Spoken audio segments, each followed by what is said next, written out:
let's start with the Cowboys and where we see them from a Super Bowl window standpoint. They've blown it completely. They crapped all over themselves. The window is over, and I am so upset about it. You know, we brought in positive Pat Doney from NBC5 last week. Yeah, just about 5 minutes for me. Just to spill and pour into Walchuk from a positive Cowboys perspective.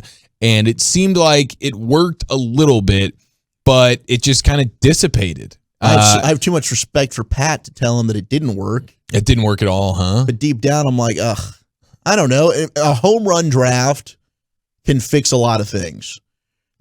For me, and you look at these Super Bowl windows, because you're right, the Legion of Boom are thinking, wow, the Seattle roster is damn good. The thing that keeps your window open is having elite quarterback play. So for me, you immediately think, okay, who are the teams that now have a Super Bowl window that can pretty much last until their quarterback's arm falls off? Patrick Mahomes and the Chiefs. They're always going to be in it because he is that good, right? You'd think Josh Allen and the Bills have an opportunity to have quite a window as well. Huge. You might put it as a huge window where you eat the H and you say it's huge. I just have a question, and it's not, I still think Dak Prescott is a top 10 quarterback. I still like Dak a lot. I just wonder, he is yet to prove that him and him alone is able to mask deficiencies of the rest of the Cowboys roster. And if the Cowboys have an inability, and right now we're talking about cap casualties and losing some of your better players, like an Demarcus Lawrence potentially, or an Amari Cooper, the offensive line is one where I do think they can fix in this year's draft. We're going to talk with Dalton Miller at 8 o'clock. And two guys that I've kind of fallen in love with to be the 24th overall pick, if available, would be Kenyon Green from A&M, who, when we had Peavy in, his teammate, the defensive tackle, said, I mean, that's the best guy that I went up against every day in practice out of anybody that I faced in the entire SEC, which includes Alabama offensive linemen. I mean, A&M played a who's who of a gauntlet during his time there in the SEC, and he said the best guy I went up against was Green, and it shows up. That dude is an absolute monster at guard. And then if you can get a Linderbaum, the center from Iowa, this could help a lot. But I just think the Cowboys did not capitalize on a massive opportunity when you had your quarterback, who was a fourth rounder, making less than $1 million a year for several years, and you did not go all in, right? And then this year, where you finally are a pretty healthy football team heading into the postseason, and you're in a conference where you're just as good as everybody else, right? The Cowboys could have beaten anyone on any given Sunday this year. They hung with the Bucs in week 1. They were a couple of plays away from winning that football game. I think that any game against the Rams would have been a tough matchup, but would we have been shocked if the Cowboys had defeated the Rams? Absolutely not. So this year they squandered a wonderful opportunity, and it's just, especially with this team that is yet to prove that they can consistently be a playoff team. And I know Mike McCarthy, this is his first chance to do that and make it in back-to-back seasons. It's difficult for me to buy in that the window is still fully open, but a lot of that is going to be on Dak. And I will give Dak the benefit of the doubt I do think every year he has come back better the following season. And he showed that the first half of this past year, and then unfortunately everything dropped off. And nobody has an answer as to why. We talked to Simi Fehoko about it last night. Anybody that we've asked as a guest, even during Super Bowl week, nobody has an answer as to why. But we just have to hope that Dak and the coaching staff can come together and try and remedy this bad boy. Because if they can, then the Cowboys have a shot. But it really, to me, all comes back to the quarterback, which is why, honestly, I think it's the Chiefs and I think it's the Bengals. And those are the two teams that have the longest Super Bowl window for me right now. Ooh, okay, so even over Josh Allen and those Bills. I think Burrow's better. You think Burrow's better than Josh Allen? I think he will be a better overall quarterback. And look, if I had to pick between the two, as much as I love Josh Allen, I think I would take Burrow. I'm all in on Joe Burrow, man. Yeah. I think he's just incredible. It's funny how that works because I think both of us really liked him coming out. I was just hammering the Burrow train that final year at LSU. I'm like, oh my God, this guy is insane.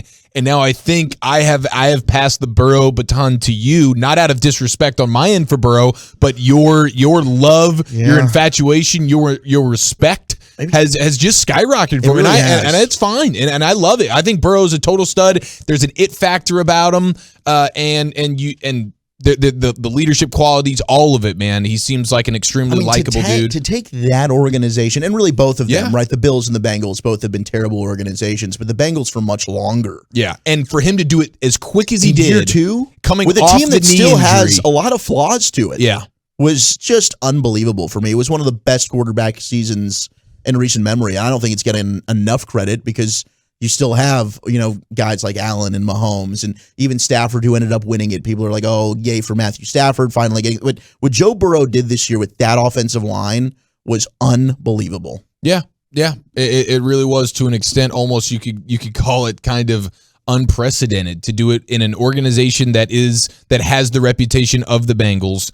To do it coming off of the catastrophic knee injury. And I say catastrophic because it wasn't just an ACL or an MCL or PCL. It was the whole thing. That knee was that knee was just absolutely torn up. Yeah. And he was able to come back from that and as look, well. You and he called did it with in comeback player of the year. I was like, two. it's going to be Dak's. But when you looked at how Dak's season ended up regressing and Burrow's ended up being such a high, Burrow ended up getting that nod. Now, the Tolos are roasting me, saying that I got to be higher. I'm smoking crack with the Bengals. But, guys, when you get a quarterback that is a one in a decade, just demon slayer that is Joe Burrow, your quarterback window's open. And that is a young team that has all the pieces. If they can get that offensive line figured out, they're probably the best team in the AFC.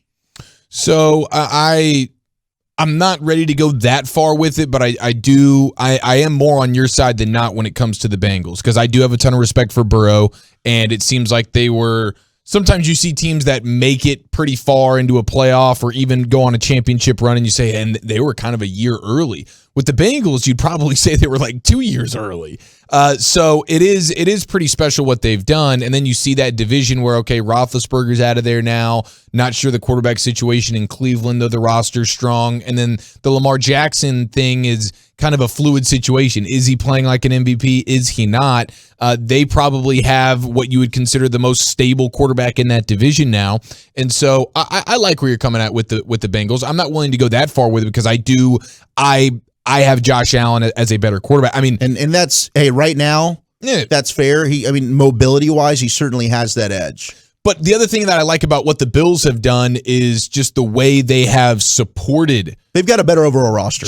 Well, and not even just the roster, but where they're at from a coaching staff standpoint and all the things they've done. I know Dable leaves, but who steps in? It's the quarterback's coach, Ken Dorsey, who's been there, done that with Josh Allen and these guys. Brady. They bring in Joe Brady exactly to now be their quarterback's coach. So, and then Sean McDermott is one of the better coaches in the sport. So there's an infrastructure now in Buffalo that I think you can really appreciate. And Josh Allen, I mean, just go back and look at the Chiefs and Bills game from the playoffs, and it's two aliens at quarterback. Yeah, it's a completely different stratosphere. And so I would still have the Bills and the Chiefs up there higher than the Bengals.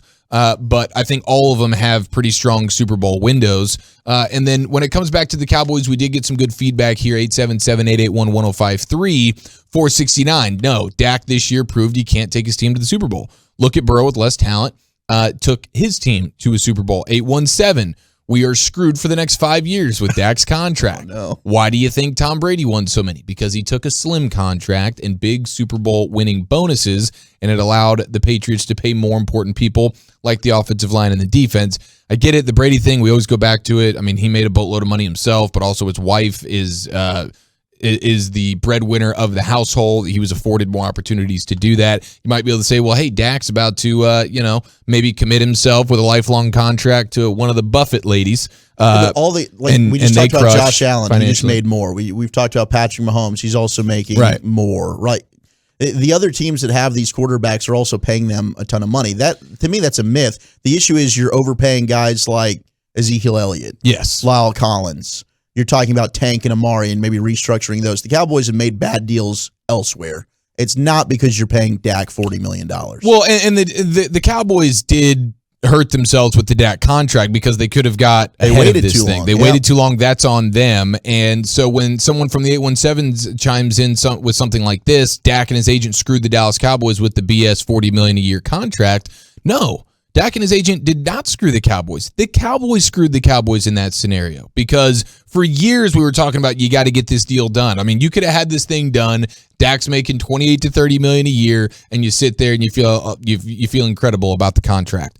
That's not the case anymore. So you can't blame Dak for that. You got to blame the Cowboys for that. That is an L on the Joneses. But it seems like most of the feedback is pessimistic in regards to the Cowboys right now, understandably so. Walchuk being our most positive of Cowboy positivity year in, year out for the last 30 living years of his existence, and now they've broken him and they've beaten him down to a pulp. And he'll come back around because he always does. But it's definitely it's going to need a few more probably months to simmer, I would imagine. Now, we look at the Shine 9 here. We bring back the guy with more gel in his hair than, well, any American probably should have. If you're looking for gel and you can't find it, it's because Adam Shine of the NFL Network took it all from you. But he has his Super Bowl windows. Where do you think the Cowboys fall on it? He's got his Shine 9, so there are 9 guesses that you can have. Where do you think the Cowboys fall? Are they even in the top 9? They're in the top 9. I don't think they're in the top 5. I'd probably go 7. They are sitting at 8 right now, according to Adam Shine and his gelled hair. It is the Bills, by the way, that he has at number 1. It's the Chiefs at 2. Okay, it's fair. This was a surprise to me. Is the Niners at 3? So the Niners, roster-wise, we've said, I mean, they've got a really good They're a quarterback team, away. But they are a quarterback away. And they might not have that quarterback on their roster. Gosh, the thing is they went so all in on Trey Lance last year. Like, if Trey Lance is not the answer, how much are they going to regret that, and how bad is that going to look? It's going to look bad. It's going to look real bad. And I actually have a little something on that for you when we go around the NFL. So it's, according to Adam Shine, best Super Bowl windows currently in the NFL. You have the Bills, then you have the Chiefs, then you have the Niners. Then it's the Chargers. Okay. Yep, with Herbert. Then it's the Bengals. So you and Adam Shine would have to go, mano-a-mano on this, put your hands on them and disrespect him in a way that allows him to bring more respect to Joe Burrow and the Bengals. Yeah, what do you do in Shine? Then it's the Packers at 6. It's the Rams at 7. And then it's the Cowboys at 8. Titans at 9. So it's the Packers should not be on the list. As soon as Aaron Rodgers leaves, they are done. Yeah. And really, when you look at it, it's like, dude, this is all AFC teams. That's the good part about this. Where all the good quarterbacks are. It's where all the good quarterbacks are. Outside of the Cowboys, you're talking about the Rams, the Packers, and the Niners of teams that he deems to have good, nice, big Super Bowl windows right now. But, I mean, the NFC's there. It's there for the taking. And hopefully Dak and Kellen Moore and Mike McCarthy and the front office can get this offensive line together, and we can go stumbling, bumbling, rumbling to that Lombardi. It's about time, though. The NFC's been stacked for years. I'm tired of it being 1 through 8 just stacked up in offense. Amen, Peyton.